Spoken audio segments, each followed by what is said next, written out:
guys?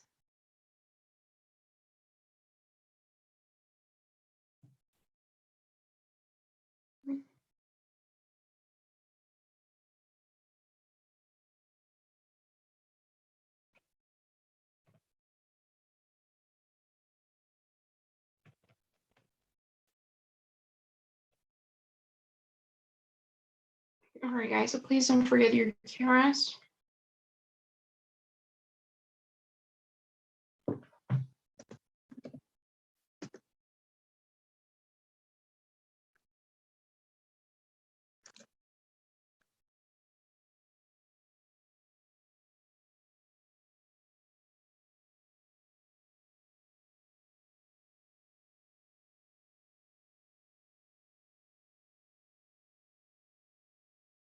Okay. So today we'll start with the listening section. Last week we covered the reading part, and now we'll move on to the listening. So let's take a look. We will have this entire week. Oh my gosh, I'm so sorry. We will have this entire week to work on the listening section. So yeah, 2 theory classes and 2 practice sessions, which is mine. Let me open this again.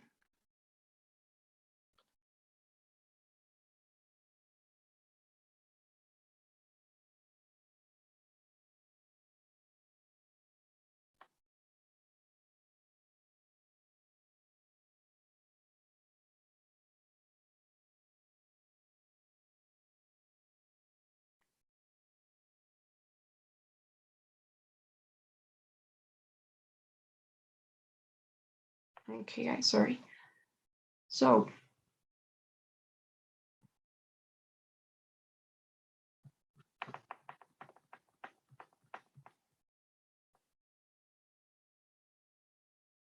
okay, so here in the listening section, you guys will be having to listen to some audio files presented to you. You listen to them and then answer some questions. Everything is going to be multiple choice, so you just need to select the right answer. And yeah, so you listen to the audio file and then answer some questions based on it. Now, to be more specific, here in the listening, you will have 2 different types of tasks. So one of them, the first ones you will get are going to be conversations that you'll have to listen. So you will have casual conversations that take place inside campus. And then you will have to listen to also lectures. So these are going to be more academic material, which are like college classes. So both conversations and lectures. Today we will start with the conversations part, and next class we will be looking at the lectures. Now, as for the structure of the listening goes, I don't know if you guys remember this, but in the reading we said that you could have 3 or 4 passages, right? So 4 was the longer reading version, and 3 passages was the shorter one that you could get. Now, that's going to affect how many tasks you have here in the listening. So if you guys had 4 passages in the reading, so if you had the longer reading section, then you will have fewer tasks in the listening. So you will have the short listening section, only 5 tasks. But on the other hand, if you had 3 passages, so if you had the short reading, then your listening will be a bit longer. You will have more tasks. You will have 7 of them. Okay, so I wouldn't worry that much. Anyways, you will have enough time to answer them. You will have more time if you have more tasks. 57 minutes if you get 7, 41 if you get 5, and it will be compensated with the reading. So shorter reading, longer listening, and vice versa. Okay, guys? So 2 or 3 conversations or 3 and 4 lectures. So is this okay so far? Do you have any questions for now?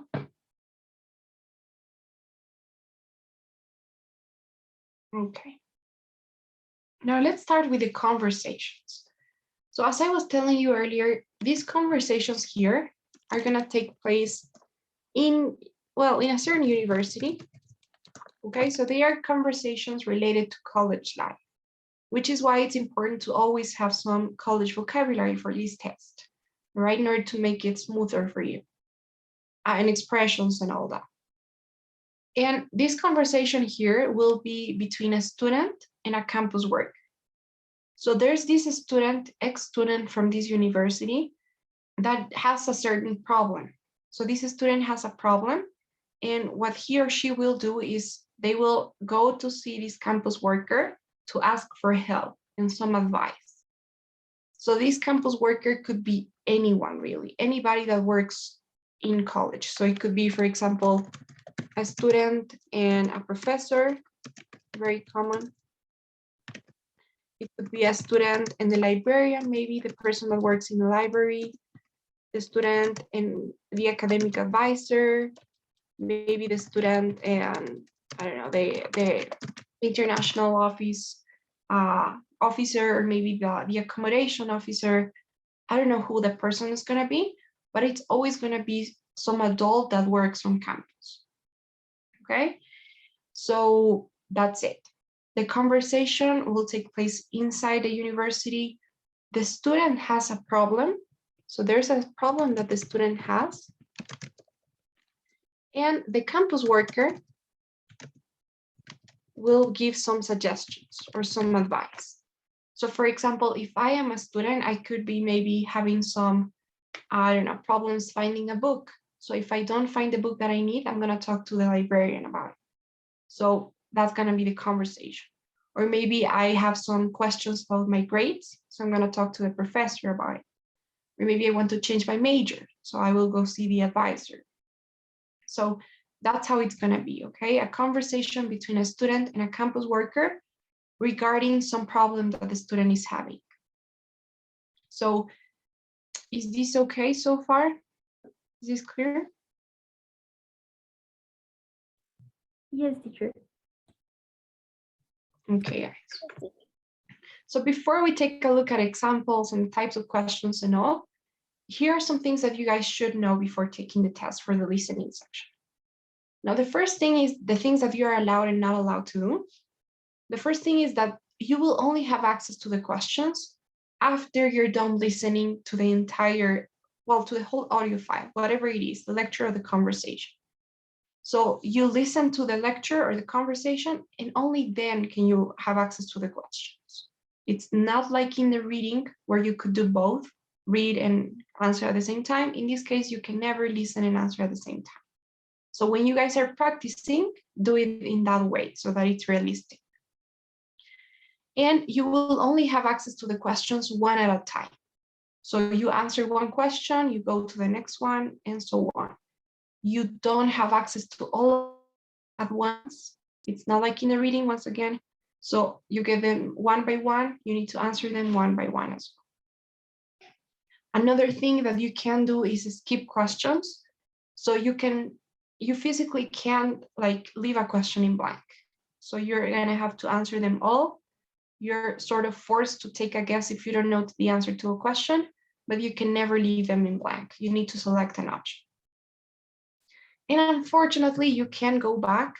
So it's not like in the reading where you could go back to the previous question, change your response, review, edit your answer. You cannot do any of those things here.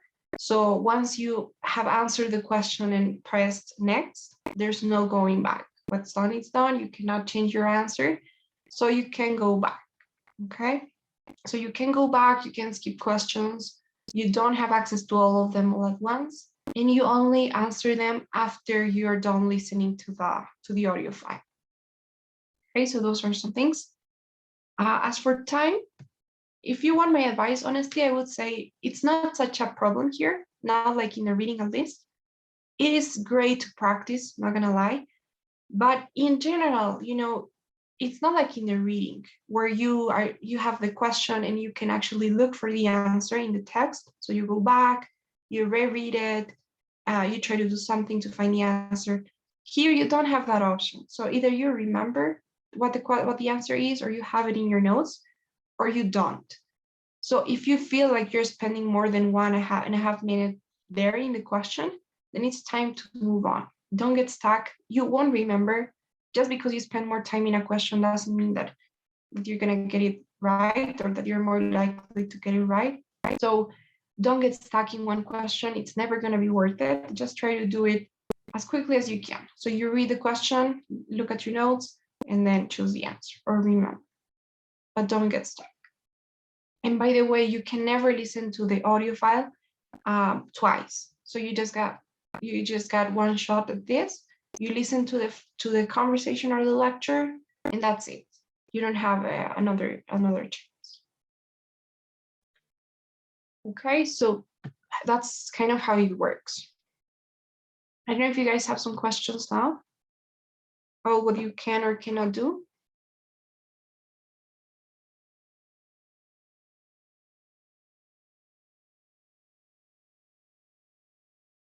Okay. Now, some more tips I can give you guys. Don't overstress. Try to practice. I would say most of the listening, I mean, a big part of the listening or preparing for the listening section is practicing, because there's no much we can do, it's not like in speaking or writing. But here, I would try to practice listening to different conversations or lectures and taking notes at the same time, which is usually the biggest problem. That's the only thing, that you guys can do. And maybe review some vocabulary as well. But in general, you're going to find that there may be some words that you don't understand, that you're not familiar with, some expressions that you missed. So that can happen, you don't necessarily have to understand and catch every single word that's being said in order to have a good score. So it's okay if you miss some parts. Don't freak out, don't start to get stuck there trying to, fill out that space that was left. You need to just carry on with what you were doing. Try not to write a transcript of the audio file either. So you are gonna have to take some notes. But if you want my honest opinion, I would say for the conversations, it's not even that important to take notes. Wouldn't worry that much. Only take notes in the conversations whenever you hear any details. Like if you have a name, if you have a date, if you have some numbers, maybe if you have a list of things, a list of requirements for something, maybe then you can take some notes. But in general, just try to understand what's going on. Try to understand what the problem is, what the possible solutions to the problem are. Try to understand how the professor's feeling about things, how the student feels about the professor's advice. Try not to worry too much about writing down every single thing you hear, because that's going to make you just get distracted from what you actually need to know. Only take notes whenever you hear those details. Okay? Try not to get distracted, of course, because you only listen to it once. So no matter what happens, if there's something wrong with your computer, with the audio, there's no way that they're going to let you listen to it more than once. So careful, be extra careful here in the listening. And yeah, those are some things I could say. I don't know if you guys have some questions now.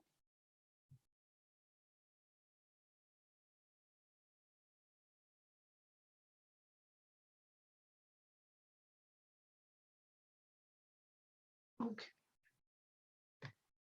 Now, as for the question types, we have 6 different types of questions here in the listening. You have the main idea type of question, which is usually the first one. Sometimes you get function and purpose, organization, which is about how everything's organized. Sometimes you have these attitude types of questions that ask you for the feelings and the professors or the students' attitude towards something. Sometimes you have these inference questions, like in the reading, like what can be inferred about this, right? You need to use your logic. But I wouldn't really worry too much about the types of questions or going over them, because in this case, you only have 6. And if I'm honest with you, most of them are going to be detailed questions.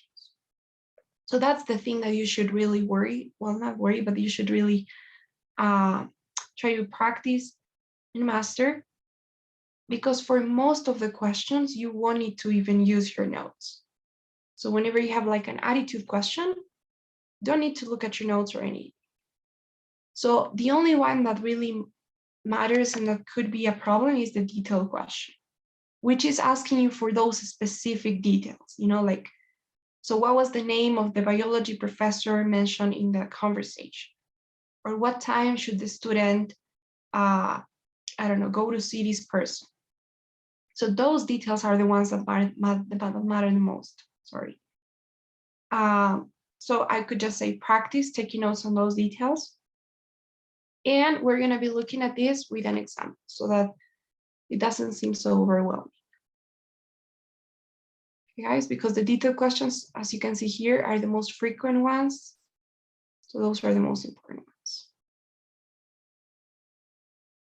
Okay.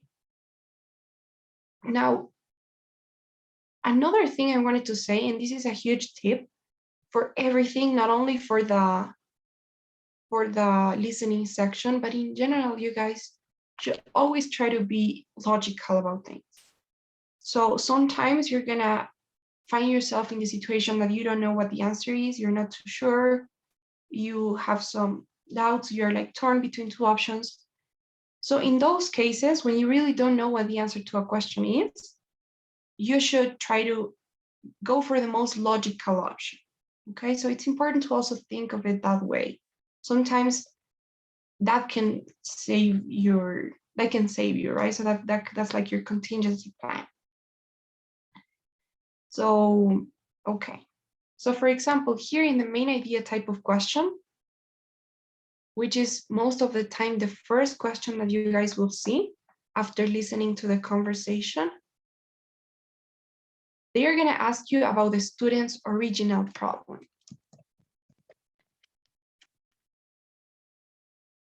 Okay, and I'm saying original or initial problem because many times the topic of the conversation changes throughout the conversation. So they could start talking about something. Maybe the student wants to ask for some grades. I don't know. But they start there and then they go somewhere else. They start talking about something completely different. So that can happen, right? That I've seen many conversations like that. So if that's ever the case, the main idea question, the first one that you get, you need to remember that it's always going to be asking you about the original problem. It's not asking you to summarize the entire topic of the conversation, which is something that people tend to get confused about. So always go for the original problem. My advice to answer this question, you already have one if you have this, pay attention during the first 30 seconds of the conversation. You will have the answer to this question in the first 30 seconds. Don't take notes at the beginning, just try to understand what's going on, what the student wants from the campus work, okay? And I'm gonna give you more tips as well. So right now we have no idea what this question is about, what the conversation was about. We haven't heard the conversation, but let's see what we could say, okay? What the most logical options would be without even listening to the conversation. So can any of you guys please read the question and the options?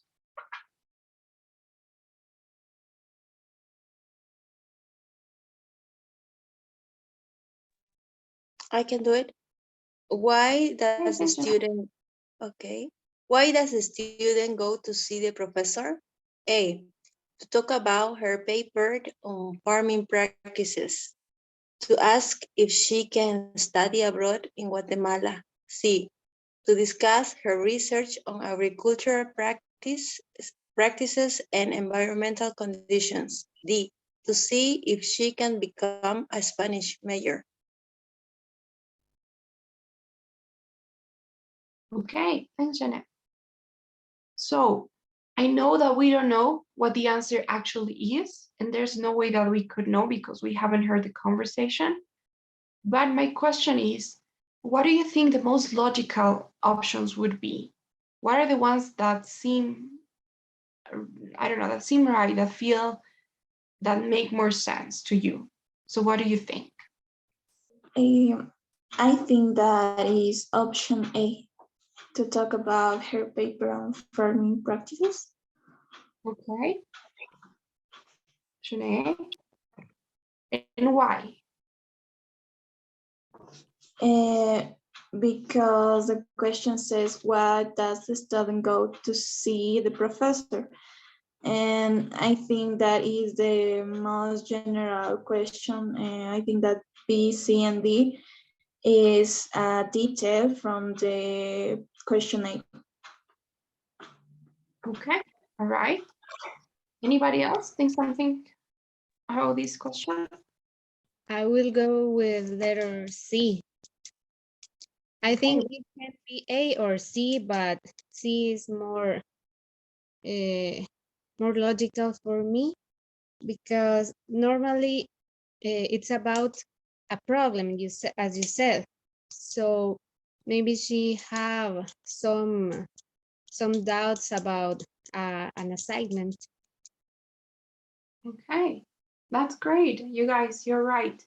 So definitely A and C are the ones that are more likely to be the ones. We don't know, but it would make more sense. And right now, what I just everything I'm trying to do here is kind of get the ball rolling so that you have this in mind that sometimes you can answer if you don't know the answer to a question by using your logic. So yes, think of the question, read the question and say, okay, so here we're talking about the professor. So what's the professor's job, the professor's role? Why would a student go to see a professor? It's probably not to discuss if she can study abroad or not. Maybe you go somewhere else, like you're going to go to the advisor, maybe, or if you can change your major. But it's probably going to be something related to the class. So maybe a paper, an assignment, grades, research, an exam that's coming. I don't know. But it would make more sense to discuss that with your professor instead of B and D. Okay. Now, maybe later in the conversation, they talk about this. Maybe it happens. So maybe they start talking about the paper, and then the professor like mentions, hey, and what do you think about studying in Guatemala? Maybe. But right now we're asked there, you are being asked about the original problem. So think of those two things. It's about the original problem, first 30 seconds, and try to be logical as well, if you don't know the answer to a question. Okay. Another thing, you know how this test in general is really related to college life. So not only does having the vocabulary help, but also understanding how it works or how it should work, you know, how college should work, ideally speaking. So in general, they're gonna try to show you like the bright side of things. So everything is gonna be very positive. Everybody's supposed to be nice and helpful. The professor or the campus worker, for example, is supposed to be really helpful, right? You're never gonna find the case where the professor's like, I'm sorry, I can't help you, right? Or I'm sorry, you should go talk to somebody else. So another thing, when you have like these attitude questions, for example, it is more likely that the answer is one that conveys a positive emotion rather than a negative one. So who can read this question here? Me, teacher. Okay.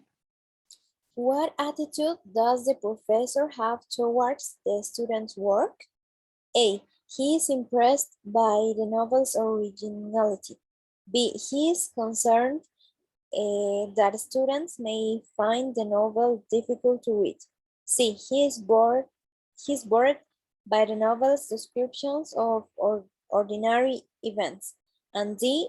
He is eager to write a book about a less familiar subject. Okay, thank you so much, Fabian.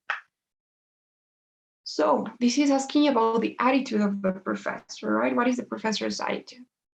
So what would you guys say? Which ones feel more right?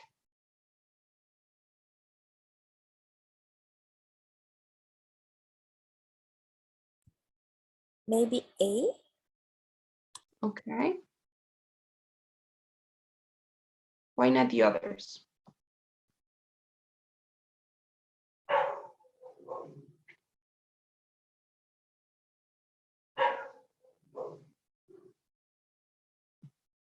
Okay.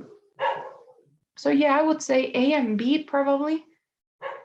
Definitely not C, right? He's bored by the novel description of ordinary events.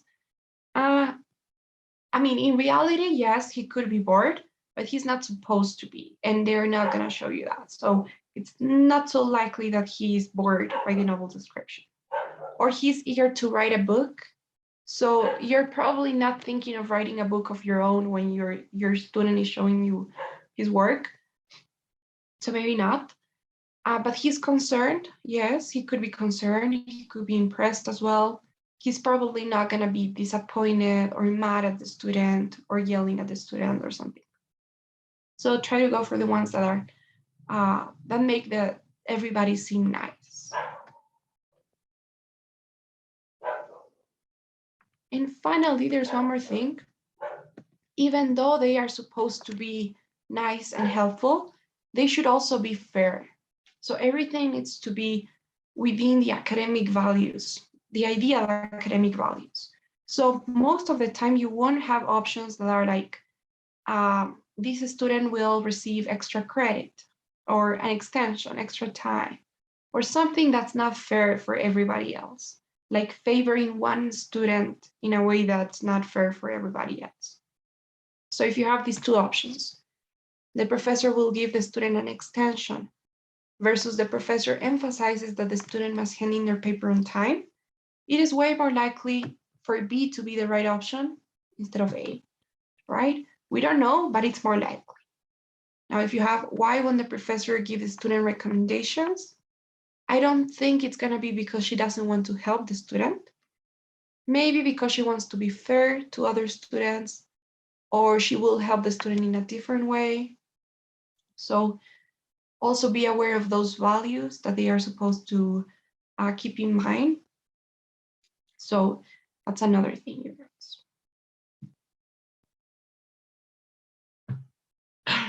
So is this okay now? Any questions before we get to the example?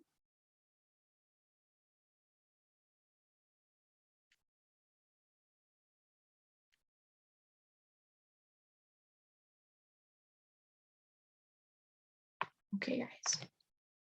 So we will listen to this conversation. As you can see, there's a picture here. She's a student, I suppose, and he must be the campus work. So I'm gonna play the conversation for you guys. You take some notes, try to catch the main idea at the beginning, what the initial problem is, what the reason why the student goes to see this person. Try to also take notes of the suggestions that this person gives. And if they change the subject, be aware of that. Details, you can take notes. So I'm gonna play it now. Everything all right, Carla? Yes, I just wanted to talk to you about the assignment that's due on Monday. I can't give you an extension if that's what you want. No, it's not that. I wanted to ask you about the word limit.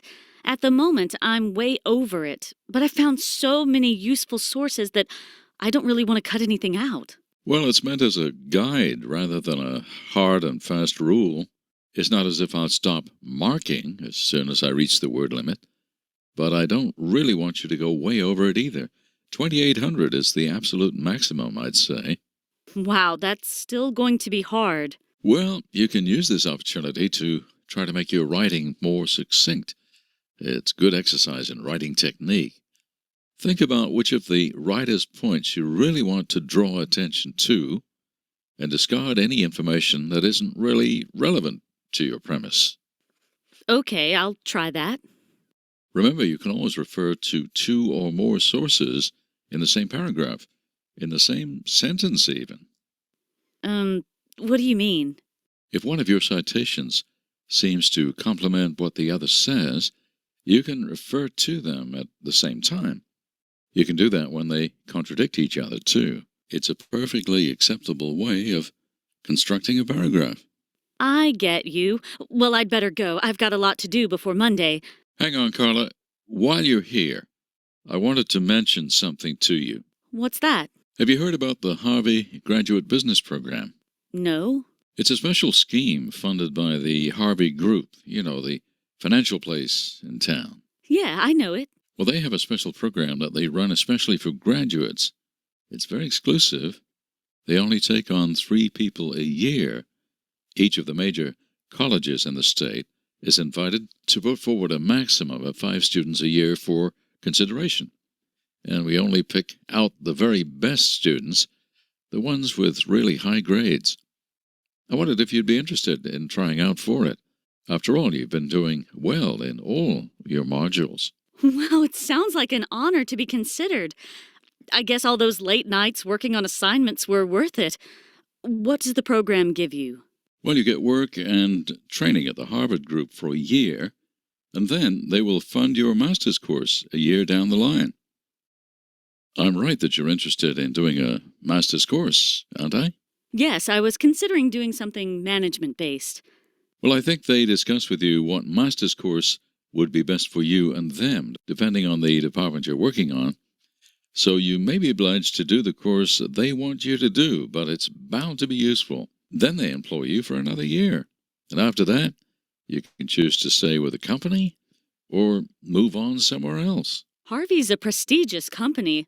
I couldn't see myself moving on fast if I managed to get my foot in the door. Indeed. Well, is it something that might appeal to you? Maybe. I was hoping to go abroad for a while, though. What do I have to do to apply? Do I need a resume? I was working on mine just the other night.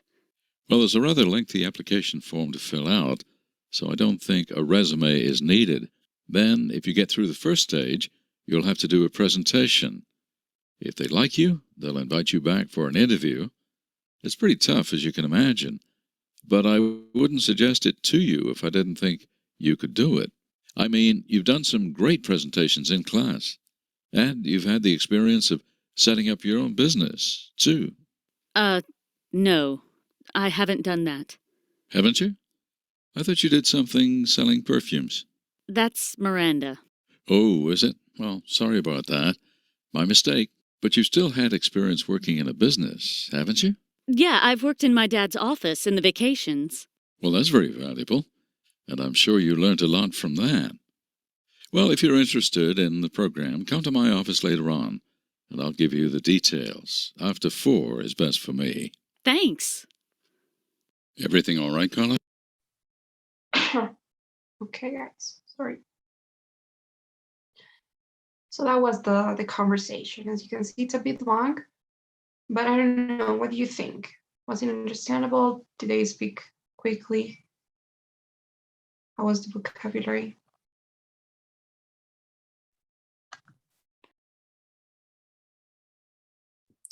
Maybe I understand that it is a conversation between a professor and a student, and talk about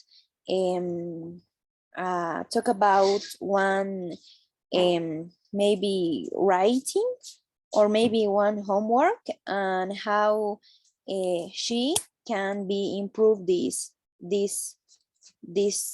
work maybe, or this writing. And finally talk about propose about a specific course maybe. Okay, that's great. That's right. So yeah, they started talking about this assignment that she needs to get done, and then they talk about this course that he's like mentioning to the student. Okay. All right, guys, that's pretty cool. So let's take a look at the questions, shall we? Now, the first question we have, it's the main idea type of question, right? So maybe, Valeria, could you please read the question?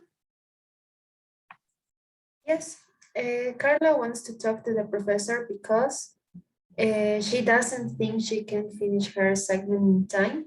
She has been unable to find good sources for her assignment. She's worried that her assignment is too long. She doesn't know how many sources she should refer to. Okay, thanks, Valeria. So what do you think? What was the initial problem? Why does she go to see the professor? She's worried that her assignment is too long. Okay. Do you all agree? Yes. Is the third option. Okay, well, that's perfect, you guys. It is the third option. She's worried about the word limit. She's over the word limit and she wants to find a way to make it short. So that's right. And then they start talking about something else, maybe the sources and whatever it is. But that was the initial problem. So the second question, this is a detailed question, and it's asking about the advice that the professor gives. So it says, read the 6 sentences below. Which two does the professor advise Carla to do? Make your writing more concise, use just one piece of information from each source, focus on comparing and contrasting information, discard information from less reliable sources, remove citations which contradict information from other sources, or 6, ensure that there is a reference to a source in every sentence. So these are the options. What do you think? I think it is the first one. And 3. Me too. The first one. Okay. Anyone else? The first one. First one too? Okay. So make your writing more concise and compare and contrasting. Let's see. I agree. So, okay, that's perfect. You got it. It was 1 and 3. So I remember he uses a synonym. He says you can use this chance to make your writing a bit more succinct, which is another word for concise. And they do talk a lot about these comparing and contrasting information in the same paragraph to make it shorter, to use the same source. So 1 and 3, perfect. I would try to take notes on this, okay, so what should Carla do? She should, 1, make your writing more concise, 2, discard this or that or whatever it is. Okay. Now here we have question 3. Maybe, Laura, can you please read? Yes. The Harvard Graduate Business Program provides young people with a founding master course of their choice, overseas work experience, work in a various departments in the company, a total of 2 years employment at Harvest Group. Okay, thank you. So look at your notes, maybe you have it there. What does this program offer?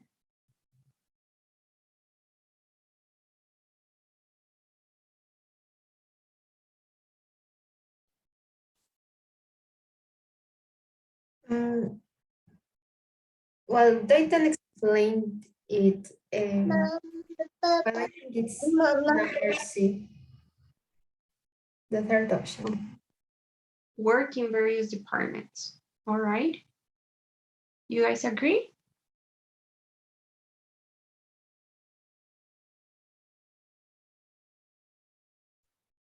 I am between the third and the last one because they mentioned that she could work 1 year before the master degree and another year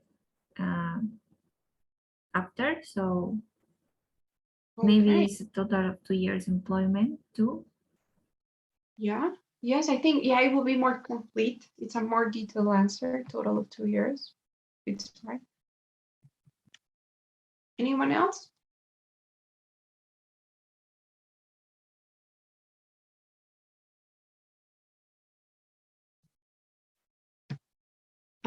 Daniela, what about you? What would you say?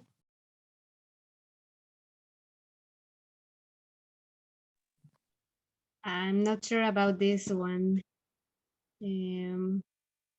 Because they talk about a master's too, like this Harvard Graduate Business Program offers the possibility of taking a major after that experience, and I think it's an experience overseas too, because she said that she is interested in studying abroad. So I'm a little confused in this one.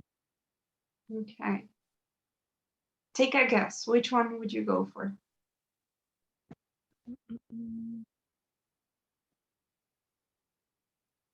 The first one. Okay. So let's try the first one first, and then the third one. Nope. It was the last one, a total of 2 years. And I gotta say, it is a tricky one because you guys are right. It's kind of everything, you know, all of the above. So a funded master's course, that's right. Although I'm not sure if it's of their choice, like if you're able to choose the course that you want to do, or if you have to do the one that they want you to do. So I think maybe that's the tricky part there. And yes, as somebody was saying, at the end of the day, it's 2 years employment. So you get work and training the first year. So you work for 1 year, and I think you have the course there, and then you get another year of employment. So it was a total of 2 years. It is a tricky one. It's a detailed question. Okay. Always, you know, if you have one of these, go for the one that feels more complete. Because like work experience, yes, but it's not that specific, right? So work in various departments. I don't know if it's in various departments or not. Maybe not. I think it's just 2 years employment. So yes. Now the following one is a paraphrase question, like the ones we had in the reading. So it says, listen to Carla. I'm going to be Carla for this. And Carla says, Harvey's a prestigious company. I couldn't see myself moving on fast if I managed to get my foot in the door. So what does Carla mean by that? I couldn't see myself moving on fast if I managed to get my foot in the door. After I work at Harvey's, I'd be able to get a job in a very prestigious company. If I got the job, I wouldn't have to work there forever. If I got a job at Harvey's, I wouldn't want to leave the company for some time. Or once I got the job, I would probably be promoted very quickly. So what does she mean when she says that?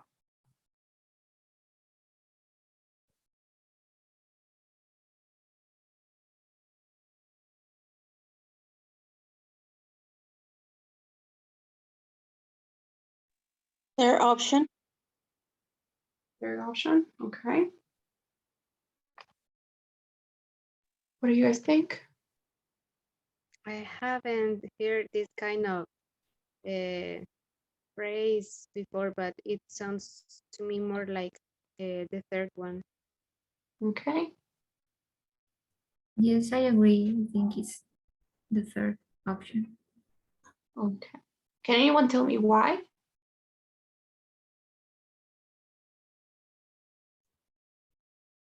Because she's talking about like if she can get the job in that company, she wouldn't go.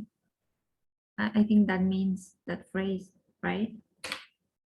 Okay, Like, yes, you're interpreting this phrase. If I manage to get my foot in the door.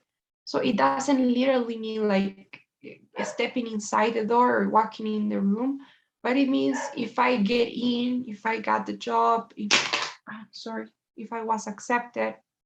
So if I got the job. And another thing is that it's a conditional sentence, right? Open to the possibility. So maybe she gets the job, maybe she doesn't. She's not saying after I got the job or once. She's not assuring that she will get it.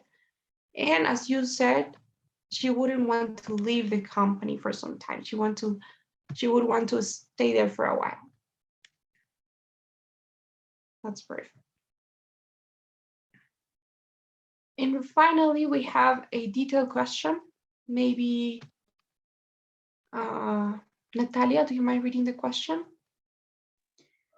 Which one of these does Carla not need to do? Okay, and the options? Send a resume, complete an application form, give a presentation, attend an interview. Okay. So it's a detailed question. What doesn't she need to do? First one. Yes, I agree. Yes, Yes. first one, sending a resume. Yes. Okay. You all agree, sending a resume. That's perfect. Did you have this in your notes or do you remember?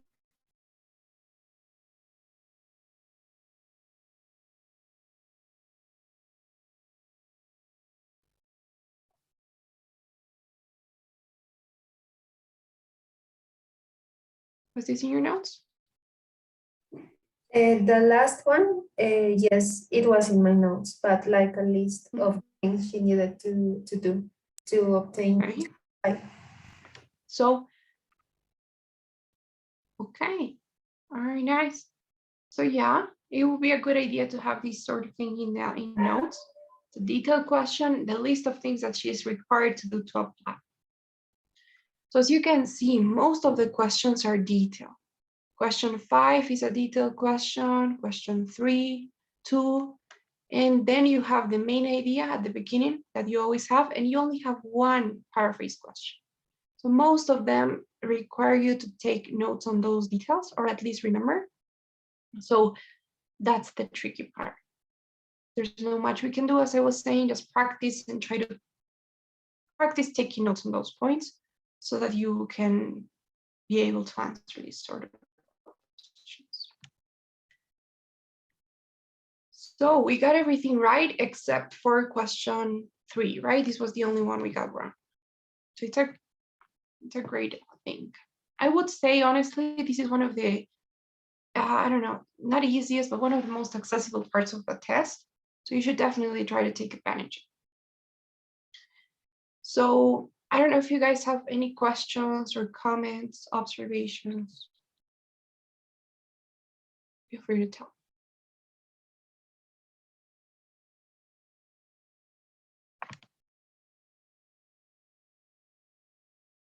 Yeah.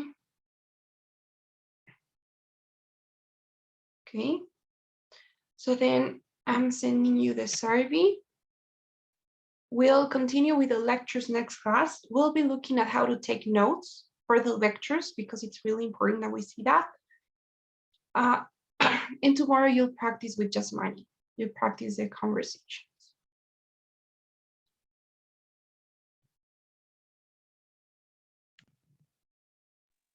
Thank you. Bye-bye. Thank you, teacher. Thank you, teacher.